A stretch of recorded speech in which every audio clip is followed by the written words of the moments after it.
autorização da CGA, eu acho que não está correta, e quem pede o afastamento não tem que pedir pagamento de diária, pede depois.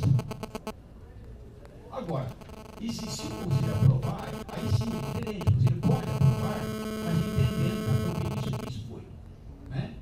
Pode aprovar entendendo que vai, mas eu não vou pagar diária, seria outra questão, né? Pode, agora como é que vai afastar quem não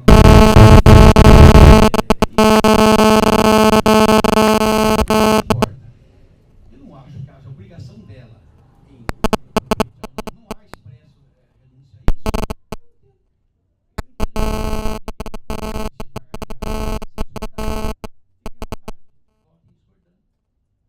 mim não será novidade.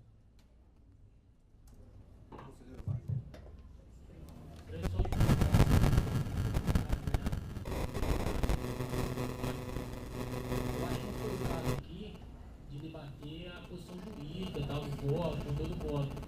No meu sentido, com relação ao que me afetou, a grande questão foi dizer que se fosse um defensor que tivesse feito esse requerimento, seria concedido diário. Ou seja, está fazendo uma ilação que para mim não tem fundamento, não tem base nenhuma. Por quê? Porque eu não me recordo de pedidos de defensores aqui que foram deferidos diários e que para servidor não. Ou seja, do meu ponto de vista está tendo tratamento igual. E eu cito um exemplo aqui, que no caso eu lembrei bem porque foi eu que fiz o relatório, que é o caso da Lúcia Tomé Heine, no processo 312 de 2014, que ela foi convidada para proferir uma palestra em Presidente Prudente, e ela expressamente tem que pedir diária e ou ajuda de custo com transporte. E o Conselho, com base no enunciado, indeferiu o pagamento da diária e do auxílio de transporte. Então, assim, não está havendo tratamento desigual nenhum, do meu ponto de vista e pelo que eu me recordo. Tá? Então, nessa questão é que eu acho que eu discordo, eu acho que a gente não deve aqui ser irresponsável em fazer esse tipo de coisa. Ou seja, falar assim, fazer a ilação, se fosse defensor, deferiria, como é servidor, não é. Isso aí não é justo, pelo menos com essa composição da qual eu participo, e até hoje eu não vi nenhum caso de diferenciação nesse sentido, e nem das anteriores também, se teve algum caso aí, gostaria que fosse citado, né? Para poder falar assim, poderia ser com base nisso que aconteceu tal data. Não tem. Pode. Complementar o Wagner também, eu tive um outro processo, 257 de 2014, que foi votado no final de julho, para os defensores Valéria, Corrêa Silva Ferreira e Rafael Pitanga Guedes. Foi um evento que foi patrocinado pela APADEP na Argentina, e nós votamos também sem a percepção de diários. Nesses casos, a votação foi. Não, no meu caso não. No meu foi. Não, mas a questão não é essa. A questão é se foi aprovado ou não com relação à ilação. Concordo com Não,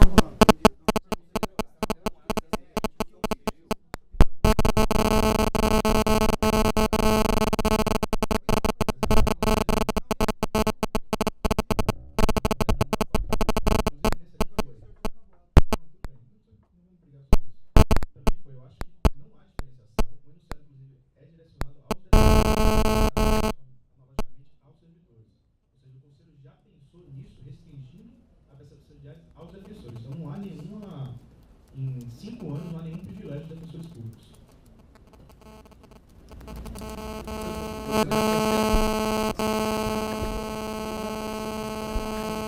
Presidente, primeiro, Pedro, parabéns, você sempre tem aí uma posição corajosa, não é fácil divergir num conselho.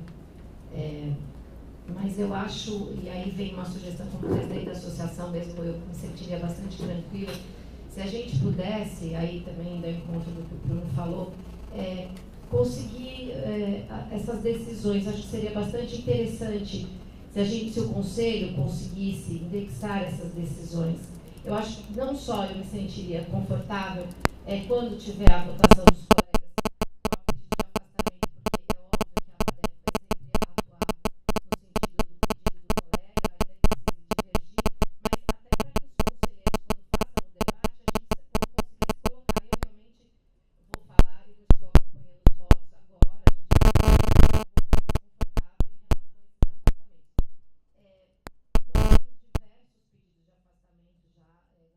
gestões. Não me lembro se teve alguma exceção, então realmente não consigo, mas eu acho que eu me sentiria mais confortável.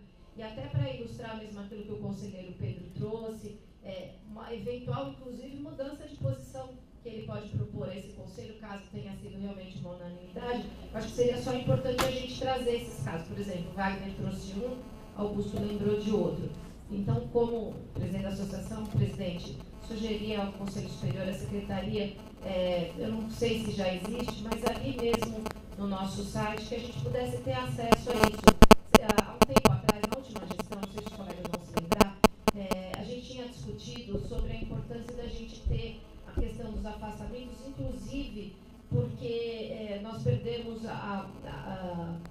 o controle, nós não conseguíamos saber do que tinha sido votado anterior, a menos que pedíssemos para a Secretaria, ou seja, toda hora pedindo à Secretaria. Então, para facilitar essa discussão e até uma eventual mudança de posição que o conselheiro Pedro pode trazer, se isso já não vem acontecendo, que isso seja disponibilizado para que a gente possa consultar de uma maneira mais tranquila. Ok? Obrigado, conselheira Franciane. Com a palavra agora. Apenas para reforçar o colocado, não há nenhum problema em relação às divergências, não há nenhum problema sobre alterarmos essa posição, desde que isso ocorra levando em conta todas as incógnitas da equação. Em relação ao que o conselheiro Pedro propôs, até a questão sobre a relevância, eu acho que essa não seria a forma adequada de definirmos a diária. Acho que a forma adequada seria um procedimento onde o próprio Conselho Superior pudesse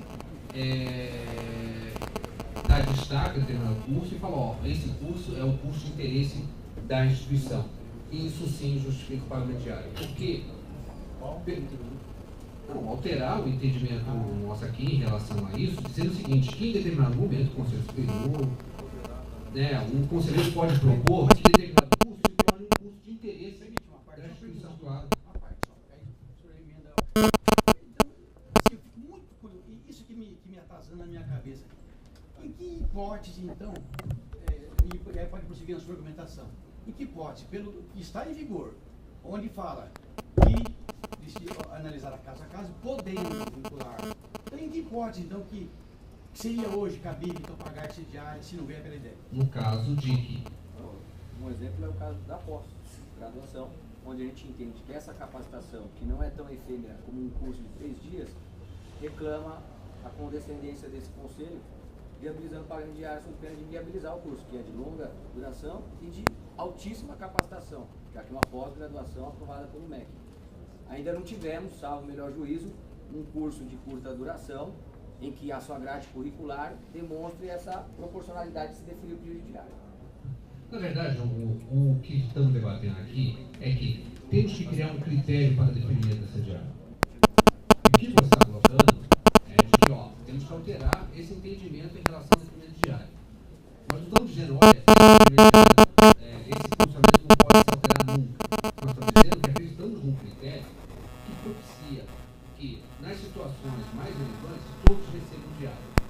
O que a gente não quer é que, por meio do caso, dizer assim, nesse caso vai dar, no caso vai dar, percebemos que, ao final de um ano, a gente fala assim, esse caso nós não podemos definir porque estamos gastando mais diário do que nós pensávamos que podemos gastar.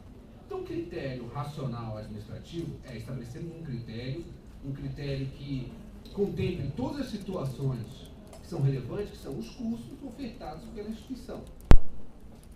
E, eventualmente, pós-graduação, e as atividades administrativas que normalmente ocorrem, para a gente garantir o pagamento diário para essas situações. E, num segundo caso, a gente, caso a caso, como colocou o conselheiro Napolitano, definimos essa diária. O que nós não podemos é que cada um, servidor, defensor da gestão, decida o curso que vai realizar e, pegando os precedentes, e o precedente que iremos estabelecer aqui, se aprovarmos o seu voto, será importante para as demais decisões e para servir de parâmetro para os outros que irão pedir para os cursos. Dizer, esse curso aqui realmente é muito importante em Manaus, esse curso é muito importante em Washington, E esse curso aqui tem tudo a ver com a Defensoria Pública. Não tem problema eu ser afastado porque minha unidade está completa, eu estou completando o número. E a gente vai falar assim, mas por que naquele caso nós deferimos e nesse caso nós não iremos deferir? Tem que revogar o caso a caso. Não, mas o caso a caso, O caso a caso é levando em consideração essas situações. O caso a caso não é para impedir. Não, o caso a caso não é para impedir, o pagamento diário.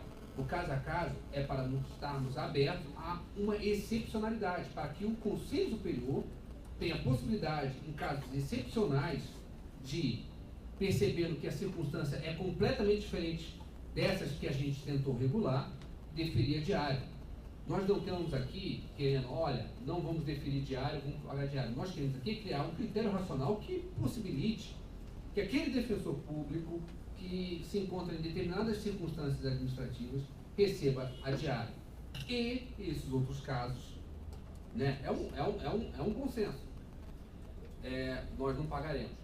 Pode ser que surja uma situação que fuja disso. E acho que esse é o caso a caso, onde o Conselho vai analisar e falar, poxa, é uma situação excepcional, não é um curso escolhido, isso aqui é uma situação, enfim, eu não consigo agora pensar, mas é justamente para esse caso que a gente poderia deferir. Eu entendo que esse é o caso. Esse caso, e eu falando, divergindo do conselheiro, eu entendo que esse caso é muito similar aos demais casos de defensores, servidores, que querem realizar algum curso, querem assistir uma palestra, querem, querem dar continuidade à sua formação, até mesmo para o trabalho interno da Defensoria Pública.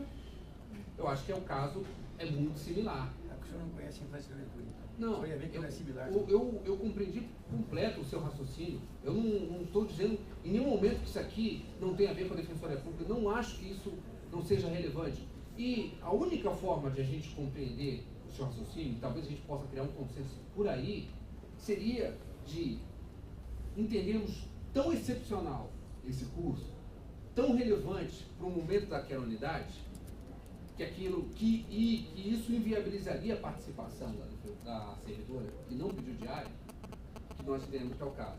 Eu acho que tem que ser por aí o caminho da decisão, se for esse o entendimento, não dizer que caso a caso nós iremos analisar e definir diária, porque justamente nos levaria a ter que nos debruçarmos durante muito tempo sobre cada caso e caso, porque cada pessoa, e até legitimamente, vai entender que o caso dela é excepcional, o caso dela é muito importante e o caso dela vai trazer contribuição para a Defensoria Pública. Então, só frisando, não é nenhuma divergência quanto à sua divergência, né? E a sua divergência, apesar de muitos aqui entenderem o contrário, eu acho que a divergência contribui muito até para a gente realizar esse debate e a gente evoluir. Não é uma divergência de que haja excepcionalidade, é de que essa não é a excepcionalidade.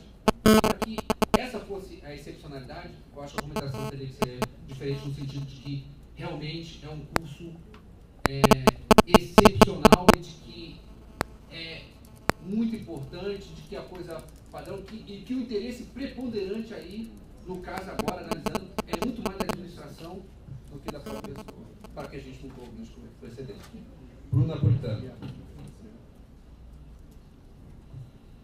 Então, rapidamente, só queria fazer um encaminhamento de voto divergente pelo deferimento do afastamento dos sediários, pelo que foi colocado aqui, especialmente por entender que esse colegiado erigiu a categoria de descrime, a título de exemplo, casos de pós-graduação, como eu me manifestei aqui, e eu ainda não identifico uma preponderância ao ponto de romper com uma regra objetiva que, na verdade, busca manter uma linha de atuação desse colegiado. Acho sim que deve ser avaliado o caso a caso, mas, a título de exemplo, se houver um pedido, tem esse pedido, se a gente definir esse e vier um pedido amanhã para 100 defensores participar do Congresso Nacional de Defensores Públicos, onde a gente tem palestrantes internacionais, onde a gente constrói ali uma política institucional uniforme, extremamente combativa de atuação da Defensoria Pública e traz isso para o nosso Estado, a gente também teria que definir. Então, eu realmente acho que, e concordo com o Pedro, que o caso a caso, ele está de difícil aplicação, ele não está ineficaz, tanto que foi aplicado para pós-graduação. romper com essa barreira para avançar para cursos efêmeros como esse de 3 dias, acho que é uma evolução que a gente precisa passar e ponderar se vale a pena romper com essa linha de justiça que alguns entendem que há quando se utiliza um critério objetivo para prestigiar a formação e aquilo que isso pode reverberar para a instituição. E, por fim, eu vou considerar também que, nesse caso, a distância não é grande entre as cidades, são 155 quilômetros. É evidente que facilita e muito o pagamento de diária, mas o deslocamento não vai ser tão grande. Eu acredito que não vai inviabilizar o curso. Então, a gente está dando uma contrapartida, que é a possibilidade dessa pessoa não comparecer à sua unidade de trabalho durante esses 3 dias, mas não conseguimos avançar para a questão financeira. Conselheira Kátia.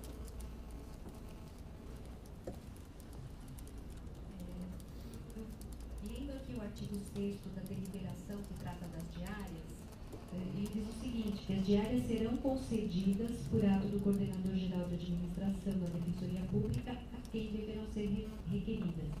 Ou seja, conjugando esse dispositivo com o enunciado 2, me parece que a gente pode compatibilizar, até porque é possível análise de cada caso, a questão da conveniência e oportunidade do pagamento da diária cabe à CGA. É ela que vai ter os elementos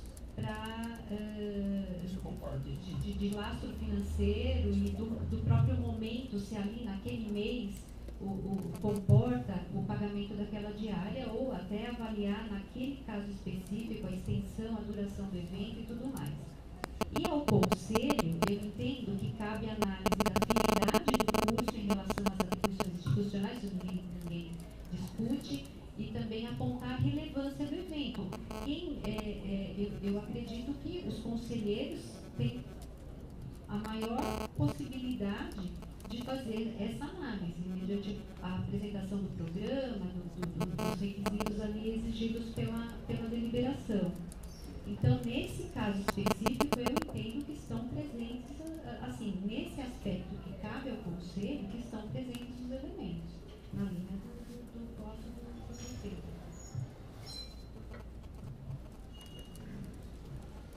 Ouvidor.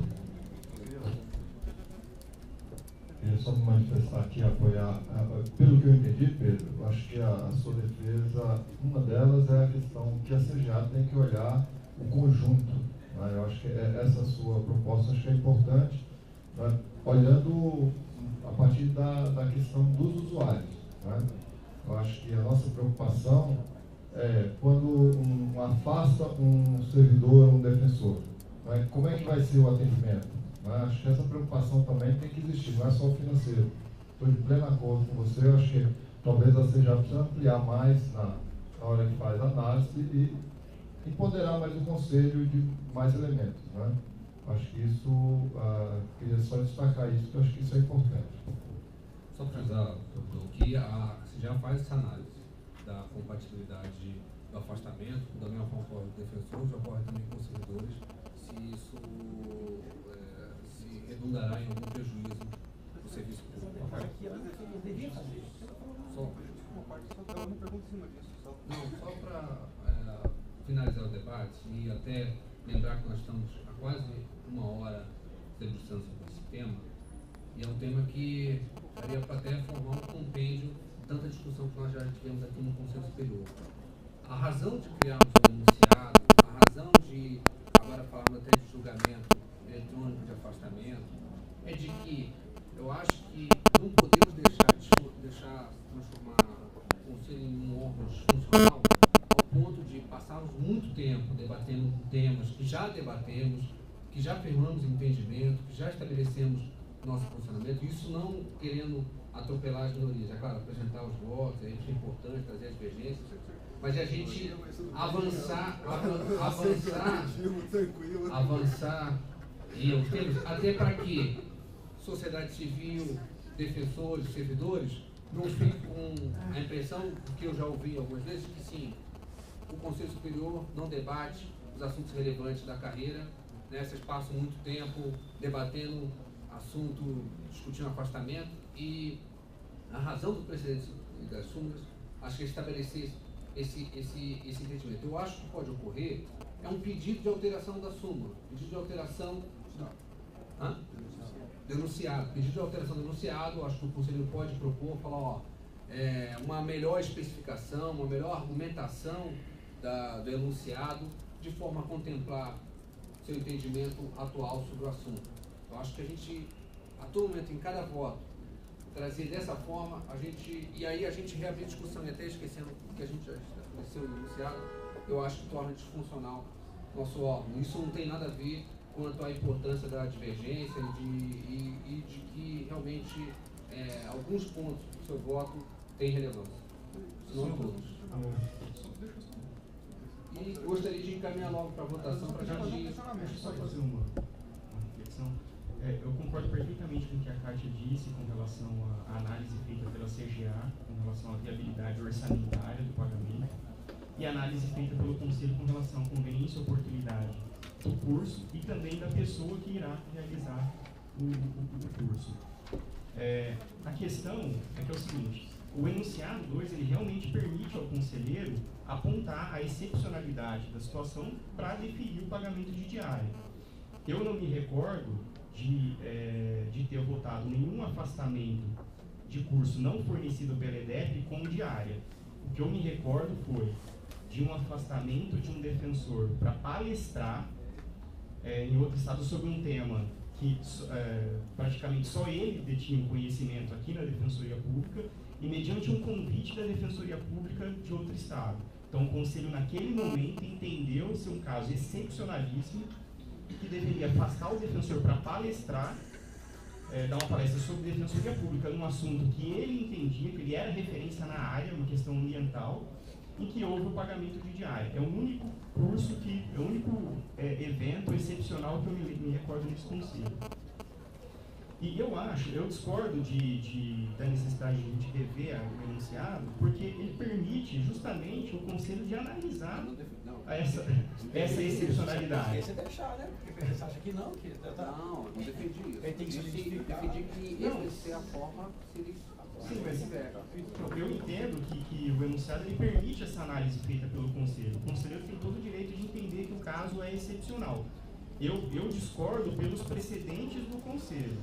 Nós tivemos casos aqui de outros cursos importantes para a formação da pessoa em que nós definimos o afastamento sem o pagamento de diária.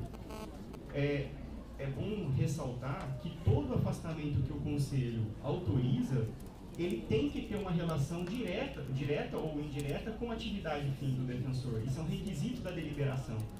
A questão é se aquele curso é tão excepcional e somente aquela pessoa pode fazer, a ponto do conselho definir o afastamento com o pagamento de diária. Acho que é essa análise que a gente tem que fazer. Se o curso é afeto à atividade do defensor ou do servidor ou não, essa análise o conselho precisa fazer quando vai autorizar o afastamento. Porque se não tiver nenhuma ligação com a atividade do defensor ou do servidor, o conselho não pode afastar. Eu acho que é uma questão que vai além.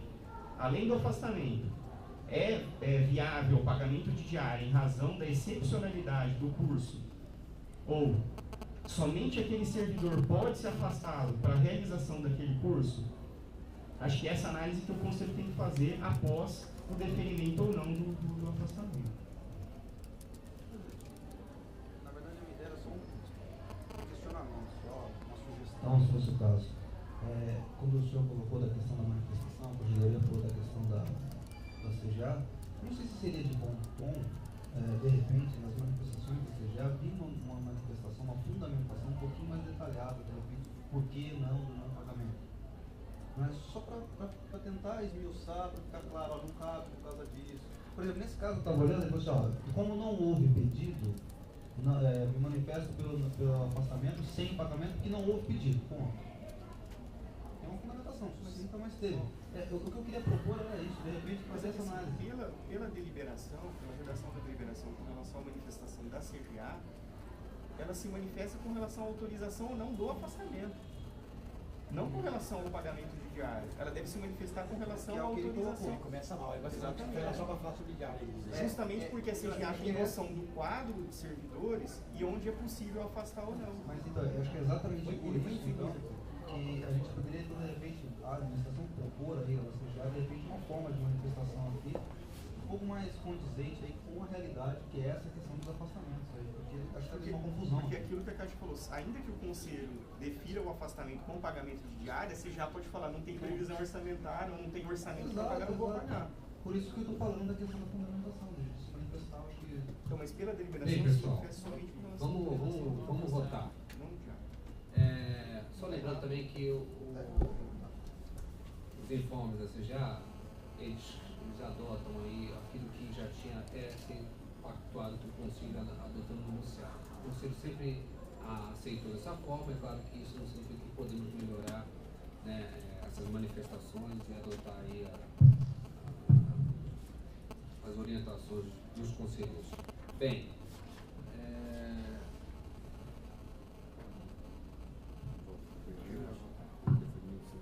o conselheiro Pedro Avelar, no 350 de 2014, ele defere afastamento sem ressalva, com pagamento diário. Sem ressalva. Sem ressalva. Né? O voto divergente do conselheiro, o encaminhamento divergente do conselheiro Bruno Napolitano é pelo afastamento sem pagamento diário. Certo? Conselheiros que acompanham, né, em campo o voto do conselheiro Pedro Avelar permaneçam como estão.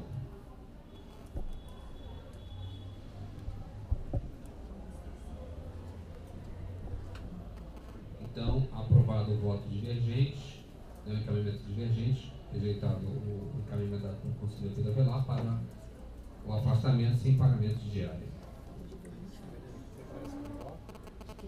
Eu falei que eu vou apresentar.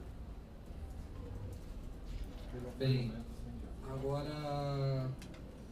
para definir o afastamento sem o pagamento de diária. Os termos do voto divergente, senhor Bruno Napolitano.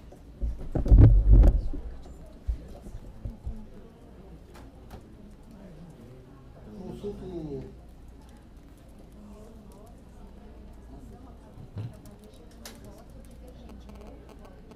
Você quer fazer o terceiro? Sem a condicionamento, é na linha do Pedro, sem o condicionamento da vedação ao pagamento, sem que condicione a renúncia da diária, mas que a análise seja feita pela CGA nos termos da deliberação, posteriormente, a pedido da inscrição, que é nos termos da deliberação. Seu encaminhamento, né, para que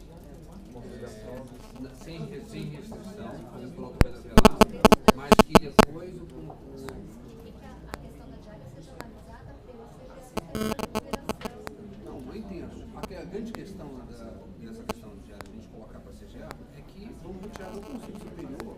Não, o Conselho Superior só não condiciona, minha proposta não condiciona a renúncia. Mas quem vai decidir se vai ser com pagamento diário ou não? É uma questão de constitucionalidade. Mas quem da CGA Mas sem então o conselho está distrito à manifestação da CGA. Mas se a CGA decidir pagar.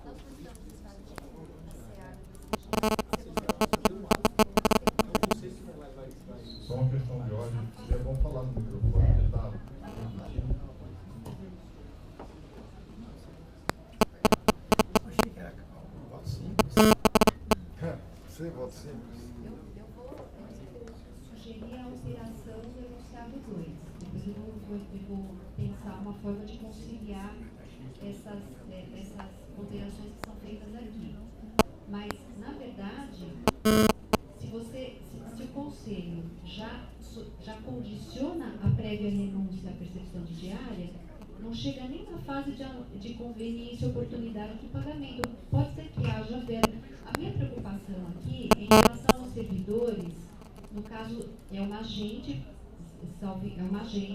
é um curso afeto à atribuição dela de acolhimento institucional de adolescentes. Então, se ela for obrigada, no caso, levada a renunciar à diária, pode ser que inviabilize materialmente a ela a participação nesse evento. Meu voto não é nesse sentido. Estou definindo o afastamento, não Mas condicionado sem... à renúncia. Não estou condicionando a nada, só estou indefinindo a diária. Então, o indeferimento da diária nos termos da deliberação compete à CGA. Nos termos da deliberação.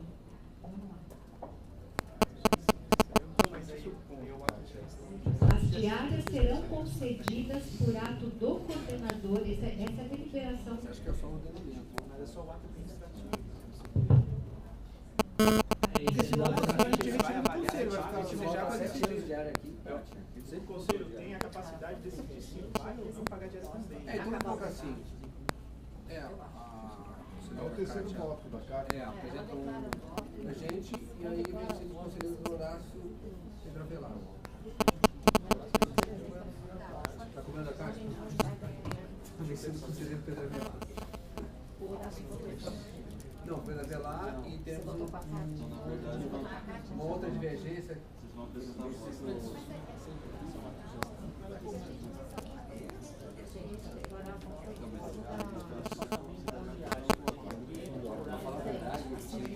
Presidente, eu acho que essa declaração de voto tem que ficar expressa na ata para a gente depois consultar isso, né? Não dar confusão. É importante quem vai Pessoal, teremos declarações de voto. A Kátia, acompanhada pelo conselheiro Horácio, teremos o voto divergente pelo Bruno, pelo voto vencedor, e temos o voto vencido Pedro Avelar. Voto da conselheira Kátia, acho que é importante declarar para constar em ata, depois se a gente precisar consultar. Ela vai fazer uma declaração de voto. Presidente, Laura, eu acho que para a gente votar, para a gente constar em ata que teve voto divergente da Kátia, era imprescindível que no momento de encaminhamentos o presidente falasse os 3 votos. Eu noto aqui que até os conselheiros estão se agrupando a Kátia sem compreender tão bem todos os fundamentos, né?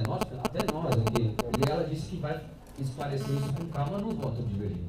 Eu acho muito difícil. Se for para levar adiante o encaminhamento do voto da Kátia, era necessário que a gente tivesse claramente todos os fundamentos e que tivesse ocorrido até encaminhamento pelo presidente. Agora, acho que até alguns conselheiros podem querer enveredar para esse outro lado. Eu acho que é inseguro, já que o presidente declarou o voto, o regimento impede. Tá, então finalizamos com a vencido o conselheiro Pedro Avelar e o conselheiro Bruno Avelar. E o Horácio não está no protocolo. Que não teve o voto de Conselheiro Horácio. Então o Horácio votou com ele e a Kátia votou com você. Não, a Kátia votou com o Pedro também. Com Pedro, tá. Nós somos fundamentos. Não, acompanhou o relator de voto, acompanhou o voto divergente do Bruno Napolitano, o voto vencido do Pedro Avelar. Eu achei que fosse assim mesmo. Vou colocar bem agora. Que é o 2. Esse aqui. Isso. E o Pedro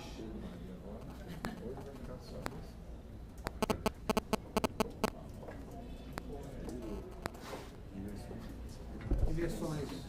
Consulta aos conselheiros algum processo de inversão. Temos o 352/2014. Ele era assim, esse é complicado.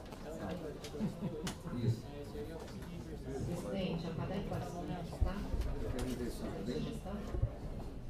E temos o 324/2014. Presidente, nós recebemos essa semana um e-mail do conselho do defensor Carlos Reis pedindo para que o processo 003/2014 fosse votado, é isso, né? Que trata das regras de afastamento. Acho que todos os conselheiros receberam esse e-mail e a PADEP queria encaminhar pela votação desse processo. Acho que está com vista do conselheiro Augusto. Eu já até respondi ao e-mail para vocês, explicando a situação para ele, não só para eu tinha visto. Você respondeu só para ele? Respondi a ele. Se quiser, eu posso responder também, porque ele fica interessado em responder diretamente.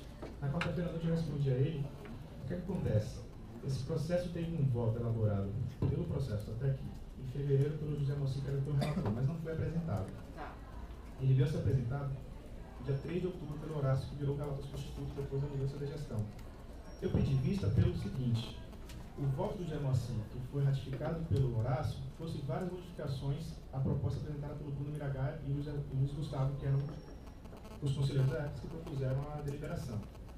Havia também uma discussão sobre a questão de pagamento ou não da remuneração e, especialmente, a discussão sobre se vamos fazer uma seleção dessas vagas, a quantidade de afastamentos e o impacto disso na carreira, especialmente nas unidades. E digo por quê. E isso não, meu voto não está pronto, até porque demandou bastante tempo analisar outras instituições, como o IPMDF, a Defensoria Pública da União, a Defensoria Pública do Rio de Janeiro, o MPF, a Magistratura Federal. Mas tem um tópico, além disso, só para complementar também, nesses últimos 2 meses nós passamos pelo processo de cotas, que demandou bastante estudo e bastante dedicação de todos os conselheiros aqui, praticamente foram 7 sessões. Depois nós eu tive também um PAD para julgar em novembro, o PAD, claro, também tem a sua relevância, tem que ter todo um cuidado para ser avaliado. E além disso, a gente decidiu na semana passada que havia outras matérias mais relevantes para serem julgadas. Especialmente por conta disso, a gente decidiu pela sessão extraordinária dia 18. Então esse tema, eu expliquei tudo isso ao Carlos Reis, acredito que possa ser julgado no início do ano que vem. Só que ele tem um ponto muito crucial. O ponto crucial é o seguinte: eu acho que a gente tem que ter cuidado para diferenciar os afastamentos que a gente vai fazer. Eu visualizei pelo menos 4 tipos de afastamentos para conseguir a graduação na defensoria. Primeiro, você pode ter uma situação que a gente já tem uma regulamentação em que é um curso na própria localidade do defensor público, no período matutino ou vespertino. Ele pede autorização à corregedoria. A questão até 5 horas semanais. Tem uma segunda situação em que, por exemplo, o curso é em outra localidade. Então, um rapaz está em Presidente Prudente, ele quer fazer um mestrado em São Paulo. A gente autoriza um afastamento permitindo até 2 dias. Certo? Isso tudo tem a cobertura da própria unidade. No primeiro caso, o próprio defensor volta para a sua atividade normal e a faz. No segundo caso, vai alguém substituí-lo, a própria unidade vai substituí-lo. E há o terceiro caso de afastamentos para outros estados ou para o exterior. Acho que isso também é importante deixar ressaltado, porque essa deliberação, essa proposta não é só para o exterior. Pode ser para outros estados também. O cara pode fazer um mestrado ou doutorado em Brasília. E aí entra uma discussão, que eu acho extremamente relevante, que a gente tem que ter um cuidado muito grande para poder avaliar. Uma coisa é um afastamento de 1 mês para o exterior. Eventualmente você tem cursos de verão. Na Europa acontece muito isso, cursos de verão em junho e julho, ou cursos de inverno. Normalmente de 1 mês, às vezes de 2 a 3 meses. Acredito que a unidade possa cobrir. Mas como afastar alguém por 1 a 2 anos para fazer um mestrado ou doutorado, sem ter um substituto ou um itinerante específico para aquele cargo? Será que a unidade vai sentir? Por exemplo, a gente está com um processo de volta dupla no Conselho. A gente está discutindo licença-prêmio e questão de indenização de férias por causa de problema de substituição que hoje é evidente na carreira. Temos um problema gravíssimo de licença-maternidade. Eu sou totalmente favorável, aliás, desde antes de ingressar na carreira pública, pensei em fazer um mestrado no exterior, deixei de lado a ideia para poder primeiro me dedicar à carreira pública e depois, eventualmente, com todo o suporte da instituição, poder me dedicar a isso. Acho extremamente relevante, concordo plenamente com o Carlos Reis, mesmo que ele até me respondeu depois mesmo, entendendo a resposta e agradecendo ela ter sido feita prematuramente. Ele também concordo com ele que a gente tem que levar os defensores para outras regiões do mundo.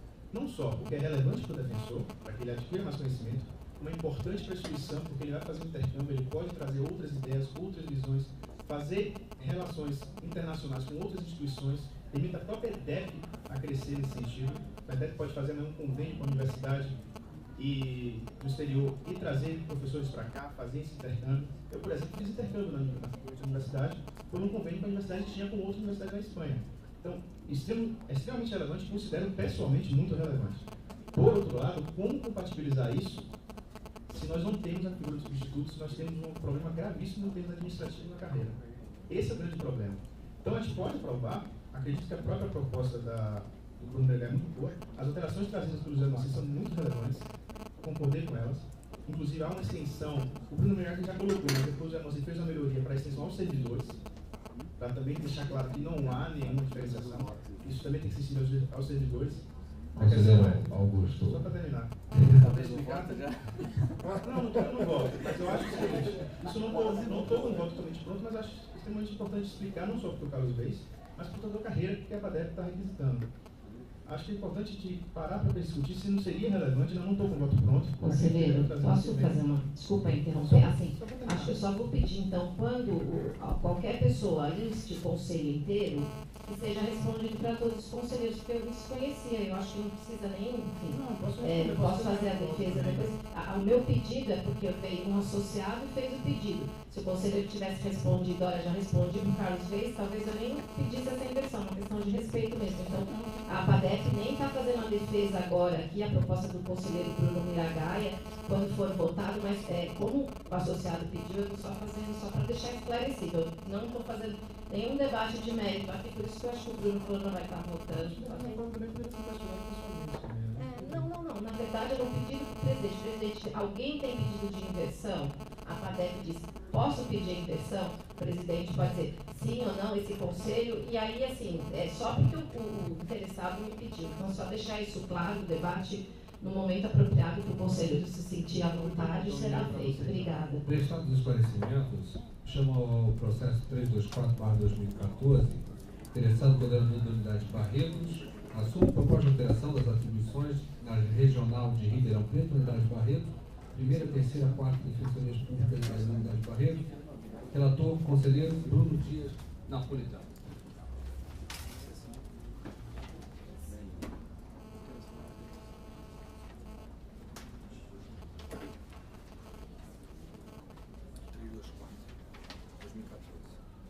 Trata-se de expediente instaurado por provocação do coordenador da unidade Barreto, solicitando readequação das atribuições das primeiras, terceira e quarta defensorias públicas da unidade.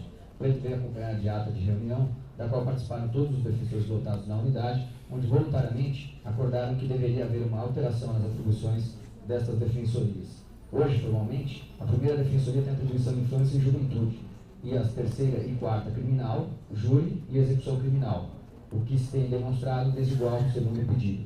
Segundo o relato do interessado, as varas criminais possuem um grande fluxo de processos, havendo audiências diárias, inclusive no período da manhã. Além disso, um dos juízes é bastante rigoroso em seus julgamentos, o que aumenta ainda mais o trabalho dos defensores. Ademais, os defensores da terceira e quarta defensorias atuam no tribunal do júri, na primeira e segunda fase, e nas execuções criminais da comarca, resultando em uma carga de 11 a 14 horas diárias de trabalho. Por outro lado, o julgador que atua na vara da infância e juventude é bastante liberal, reduzindo-se o número de habeas corpus e recursos a serem elaborados. Além disso, não há fundação casa na comarca e o número de crianças e adolescentes acolhidos institucionalmente é pequeno, conforme asseverou o próprio defensor votado no cargo.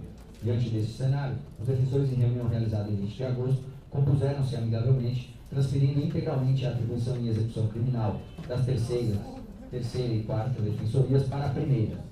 Após o acordo, houve consulta formal à terceira subdefensoria pública geral, a qual autorizou de maneira precária a alteração imediata até que o Conselho Superior se manifestasse sobre o tema.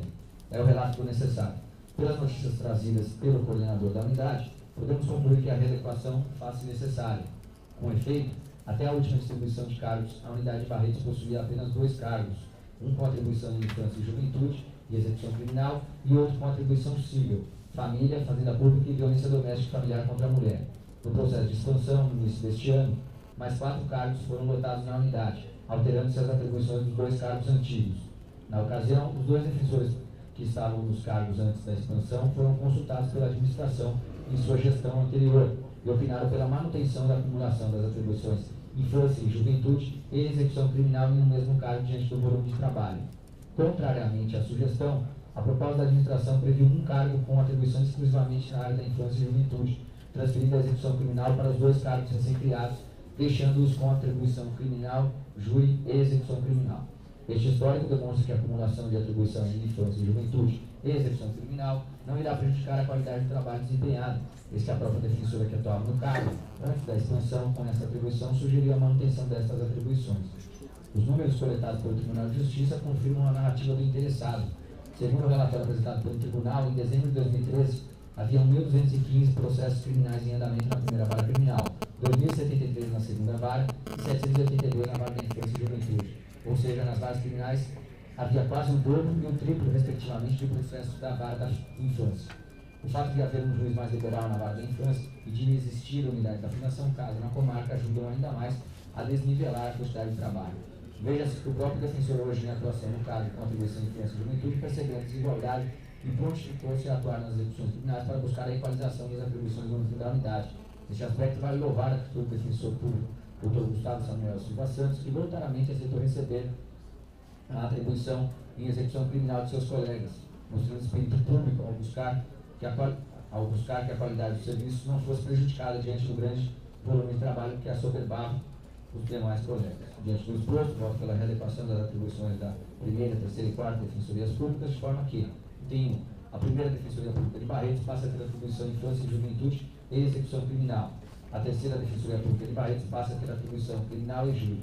A quarta defensoria pública de Barretos passa a ter atribuição criminal e júri. É como gosto.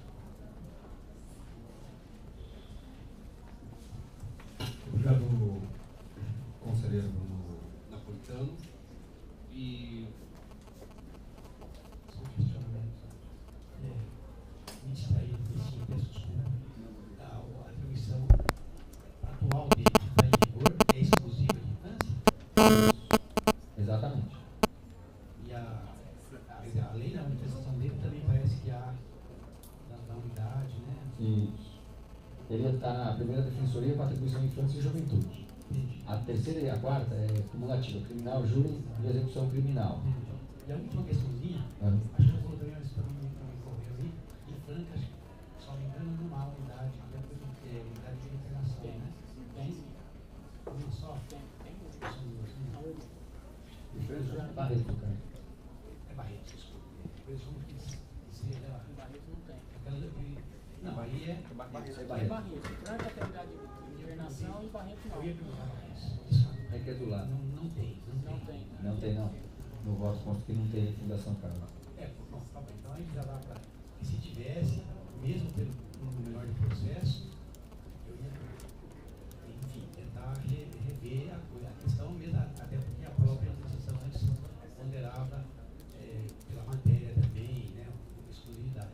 Mas nesse contexto, sem unidade internacional, acredito que seja de bom tamanho, não tem office.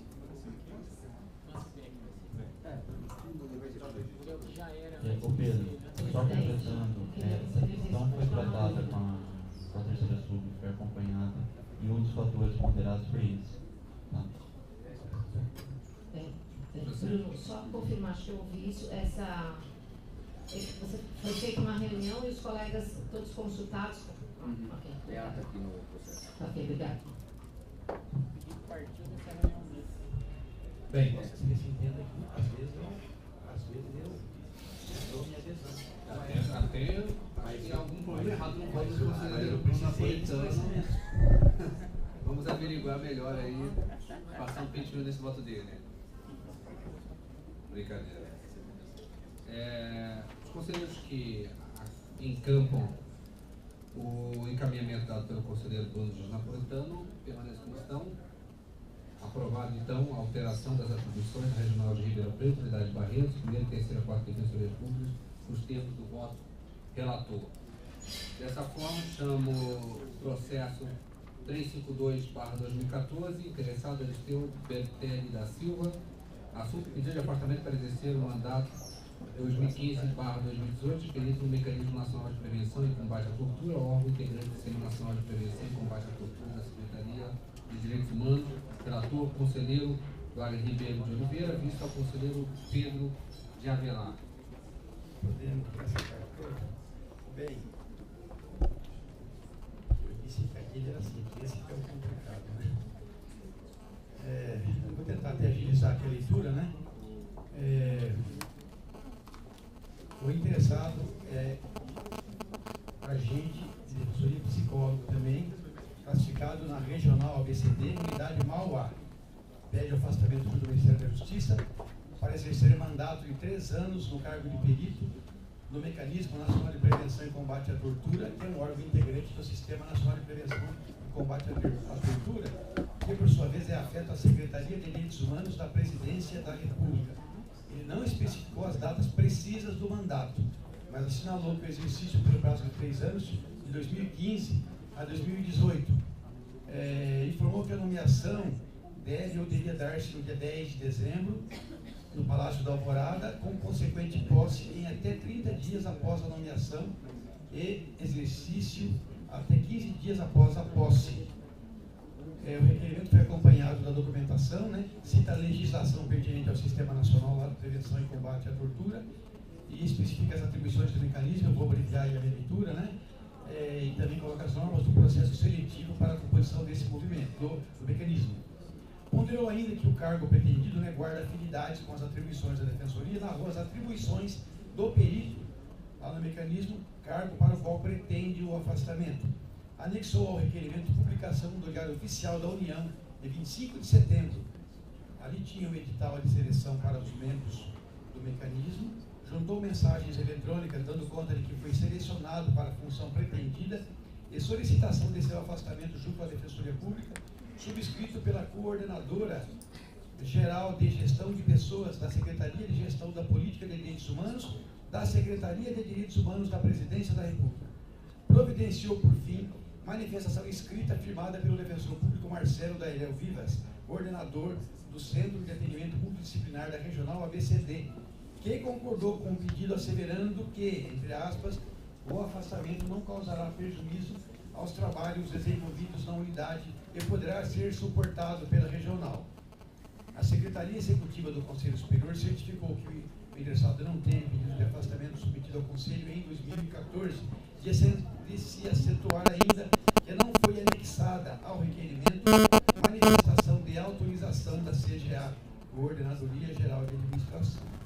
O feito foi distribuído ao relator, conselheiro Wagner de Oliveira, que proferiu um sucinto voto na sessão anterior pelo indeferimento do pedido por vedação legal, constante do artigo 153 da Lei Complementar 988, eis que o interessado se encontra ainda em estágio probatório. Esse é o relato. Pedi vista e passo a proferir meu voto também pelo indeferimento do pedido, mas, diversamente do insigne relator, não apenas porque o interessado ainda se encontra em estágio probatório, mas especialmente porque o pedido não encontra respaldo nas leis complementares de regência da matéria, as leis 98806 e 1050-08. Com efeito, o estudo mais detido das hipóteses legais de afastamento previstas na Lei Complementar 988, com a extensão da Lei 1050, para os cargos de apoio, não permite embasar afastamento do defensor público ou de servidor da Defensoria Pública Paulista para qualquer cargo na administração federal que não seja o de ministro de Estado, ou ainda cargo de assessoramento junto aos tribunais superiores e afastamento para estudo ou missão no interesse da Defensoria Pública. Aqui eu vou copiar, não dispenso de ler, o artigo 150 das hipóteses todas de afastamento, só fazendo referência aqui, o inciso 2 é o que permite afastamento para exercício de cargo de ministro de Estado ou de secretário de Estado, e o 3 também é aquele de outro cargo, emprego ou função com atribuições que guardem afinidade com as da Defensoria Pública do Estado, na administração direta, autárquica e fundacional do Estado. Referência também aqui ao 154, que vai dizer do prazo do afastamento, que é de 2 anos, né, consecutivos ou não, porque diz respeito ao prejudicado. Primeira consideração que se faz imprescindível diz respeito à regulamentação normativa dos afastamentos, embasada pelo artigo 2º da Lei 150, mas ainda não levada a efeito pelo Conselho Superior. Sem essa necessária regulamentação, muitas questões ligadas ao afastamento, inclusive no caso agora em discussão, restam lacunosas e dúbias, e restando apenas o socorro ao texto da lei orgânica, nem sempre suficientemente preciso. Então, de acordo com a Lei 988, o afastamento do defensor fica limitado aos 8 casos previstos no artigo 150, eu dispenso de ler agora novamente, né? E vou repetir aqui todos eles, mas me dispenso de ler. Apenas os 3 últimos que estão aqui de cargo de assessoramento, já falei isso, né? Ministro de Estado ou secretário, e esse outro cargo que guarda atribuição, né? Que são cabíveis pela lei nessa parte. Então, não basta que o cargo a ser ocupado guarde afinidade com as atribuições da Defensoria Pública. Esse cargo deve